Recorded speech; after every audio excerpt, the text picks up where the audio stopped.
Just了，各位观众朋友，晚上好，欢迎您收看藏人行政中央电视台本周西藏华语节目。今天是藏历2142年9月26号，公元2016年11月25号。今天的主要新闻有：达赖喇嘛尊者圆满结束对蒙古的访问；达赖喇嘛尊者回到日本，对日本继续进行最后一站访问。藏人行政中央司政在加拿大第8届哈利法克斯国际安全论坛上发表讲话。达赖喇嘛尊者在日本大阪市会见藏汉佛教信众。驻布鲁塞尔代表处代表会晤欧洲议员。驻台湾代表处在台北举办藏医历算展。2名西藏阿坝妇女在境内举行和平抗议活动。藏人行政中央司政在加拿大议会受到起立鼓掌。下面请看详细内容。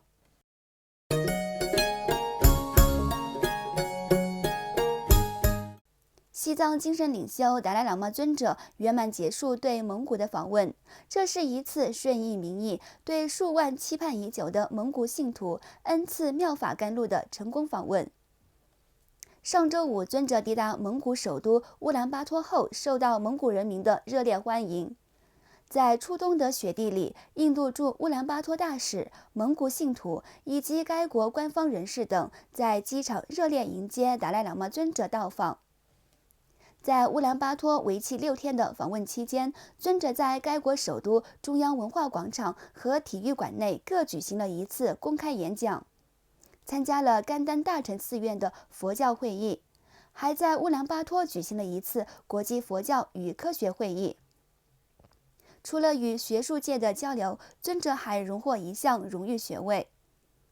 中国政府强烈反对达赖喇嘛尊者访问蒙古，并要求蒙古取消这次访问，维护双边关系稳定发展。达赖喇嘛尊者于1979年首次访问蒙古国。2002年，尊者访问蒙古时，中国方面将跨越中蒙边境的铁路关闭了2天。当尊者在2006年访问蒙古时，中国取消了北京和乌兰巴托之间的航班。在此之前，达赖喇嘛尊者于2011年访问了蒙古，至今先后共8次访问蒙古国。蒙古佛教同藏传佛教关系密切，传统上达赖喇嘛尊者也是蒙古的重要精神领袖。本月23号，西藏精神领袖达赖喇嘛尊者圆满结束对蒙古访问行程后，赴日本继续在该国进行访问。回顾达赖喇嘛尊者在日本的行程，本月16号，在日本国会跨党派支持西藏小组的安排下，达赖喇嘛尊者莅领日本国会众议院，会见了来自5个不同政党的299名国会议员及议员代表，并发表了演讲。达赖喇嘛尊者在演讲中主要阐述了他的3大使命，即提升人类价值、推动宗教和谐以及保护西藏的传统文化。尊者还称赞日本是亚洲最具工业化的民主国家，并且拥有非常丰富的日本神道教和佛教传统文化。尊者表达了对神道教关于慈爱和尊重自然等各种形式的传统。此外，达赖喇嘛尊者还特别提到，西藏并不追求独立，除了经济与文化领域，藏人选择留在中国。但是，西藏问题并不仅仅是政治问题，也关乎保护西藏文化、语言与生态环境等方面的问题。尊者对日本议会新成立的支持西藏小组成员发表演讲时表示，国际社会对西藏问题的关注和支持，不仅仅是对西藏的支持，也是对正义与真相的普遍承诺的兑现。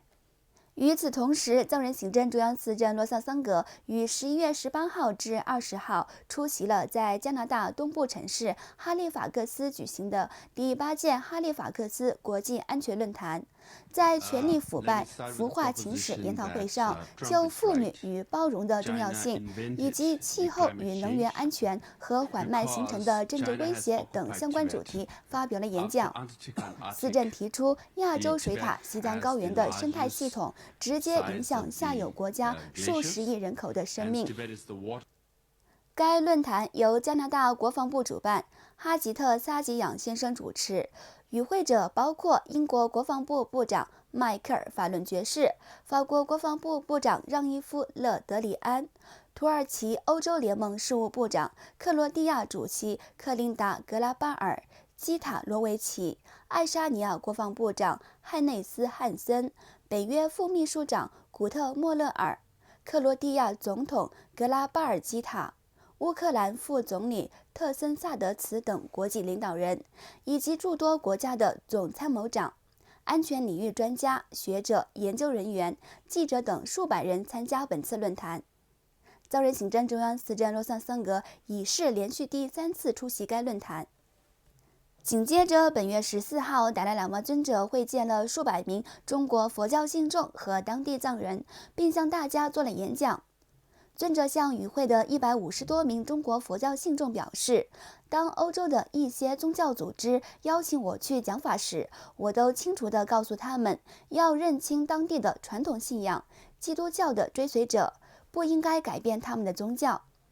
尊者表示，在访问蒙古期间，到那里的一些促进基督教的韩国信众来见我时，我告诉他们，蒙古是一个佛教国家，所以你们不应该在这里传播基督教。相反，如果你们是帮助该地区民众的教育和健康等事宜，我将会感谢你们。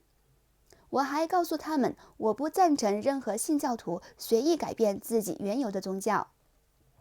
又一次，在法国，一个富有的德国人在法国建立一所佛教学习中心。我告诉他，法国不是佛教国家，如果你真的推广佛教，则应该到佛教国家，如泰国、斯里兰卡或印度等传统上信仰佛教的国家去推广。最后，达赖喇嘛尊者还向上述中国信众强调，佛教哲学很精深，它可以与科学携手并进。佛教与科学进展互动已达到30年了，佛教对发展人类的积极情绪，以带来内在和平与幸福所起到的作用等方面，科学家们一致表现出极大的兴趣。最重要的是，正如佛祖所言，对佛教要通过彻底的调查和研究来了解它，而并不是盲目的信仰佛教。当天，达赖喇嘛尊者还会见了当地的藏人，并鼓励他们学习佛教哲学，以促进他们对佛教教义的理解。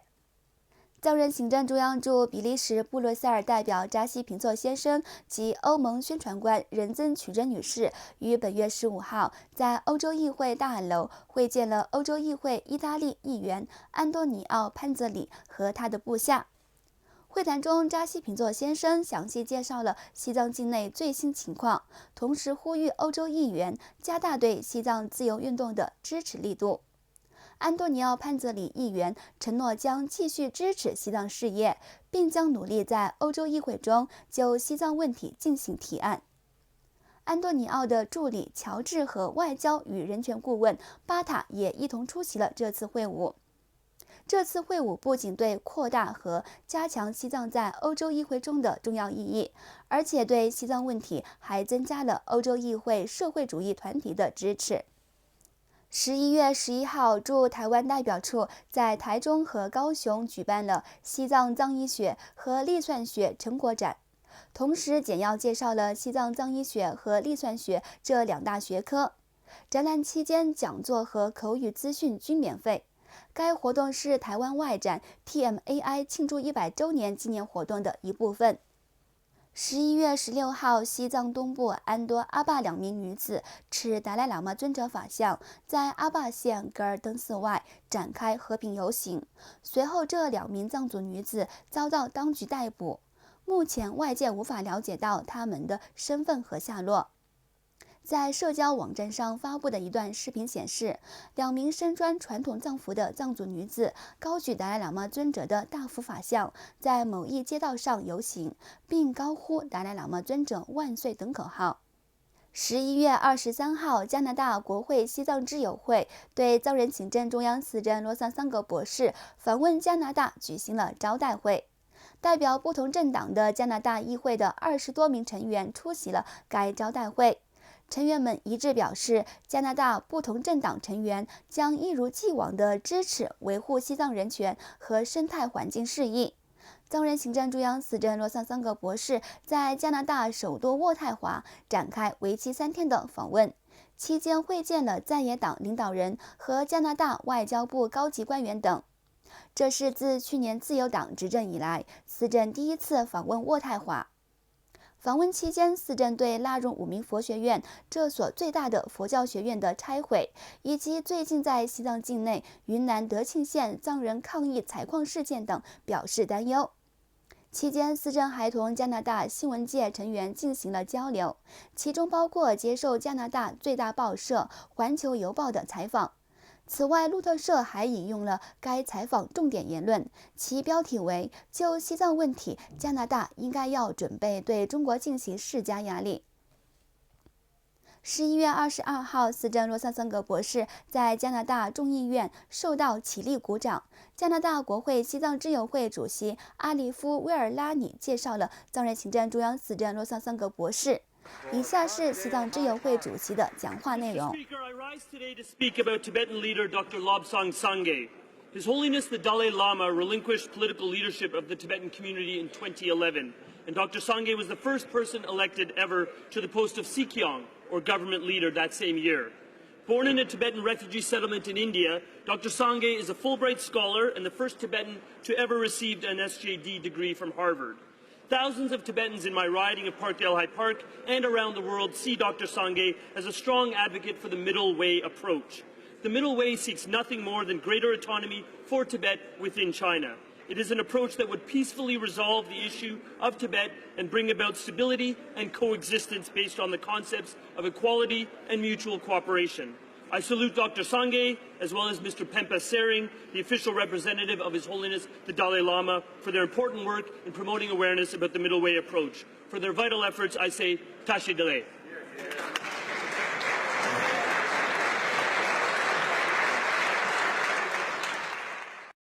观众朋友，藏人行政中央电视台本周西藏华语节目就到此结束了，感谢您的收看，我们下周星期五再会，晚安。